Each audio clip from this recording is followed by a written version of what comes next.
Colby has just called out Islam. Now, that's the fight that I need to see that I had no idea I even wanted to see. How many of you can relate to that? Where did that come from?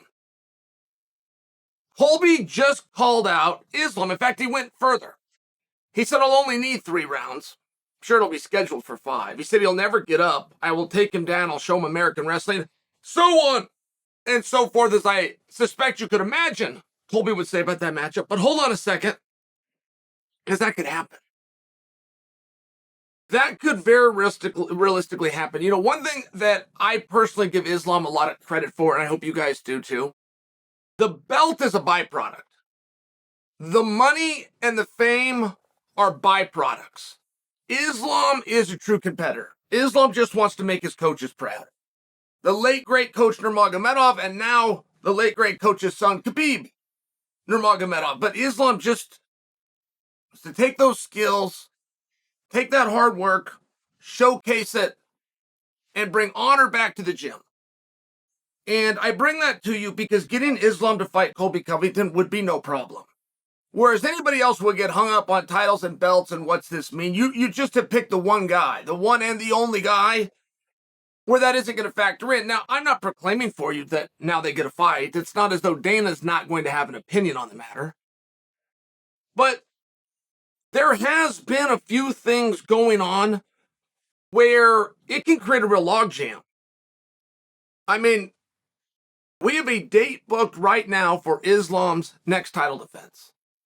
Okay, great. That's not overly unusual. In fact, that would be the norm. Well, not when I finish the sentence. We have a date booked for Islam's next title defense, but we don't know who the opponent's going to be.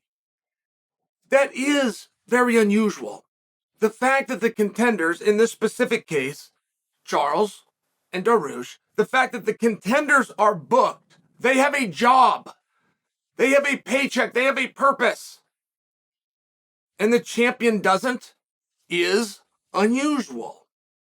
Now, if you're to take a look at 170 pounds, we don't have a date, we don't have a venue, we don't even have an agreement verbally from Leon that he's going to compete with Colby. I don't want to go make a big thing about that. I do fully understand, the same as you do, Leon and Colby will be seeing each other next. But if I was to tell the story accurately, we don't have that agreement yet. If we never get the agreement, we can still move on as planned, at least schedule and date-wise, because we have Muhammad. When that piece of business gets done, should Colby be left standing,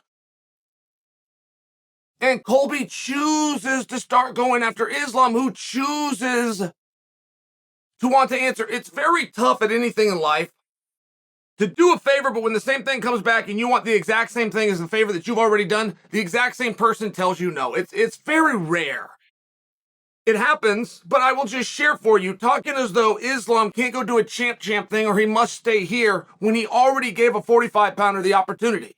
He already gave a 45-pounder because you asked him to the opportunity to dethrone him. Why can't he go up and try the same thing for himself? I'm not predicting for you this is going to happen.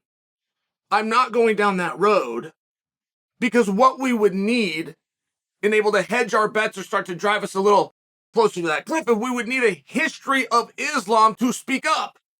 We would need a history knowing Islam's going to start calling out Colby. Islam's going to agree to do everything that he's already agreed to do, but then he wants a crack at Covington. I think it's interesting. I think 170 is a real mess right now. I think they're a mess for all good reasons. I don't have the slightest idea what you do with Rakhmonov. I don't know who you possibly even match him up with. I don't know how you can match up Rakhmonov, have him go do something meaningful and tell him, oh, by the way, it's not a number 1 contendership. But it can't be.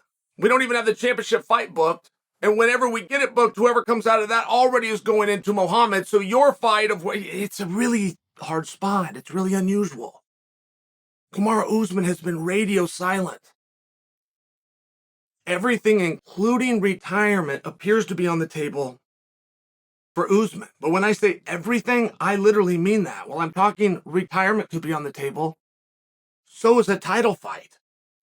So's a #1 contendership. Everything is out there. Usman versus Rakhmonov, to me, makes a lot of sense. I just feel as though you'd have to promise them something.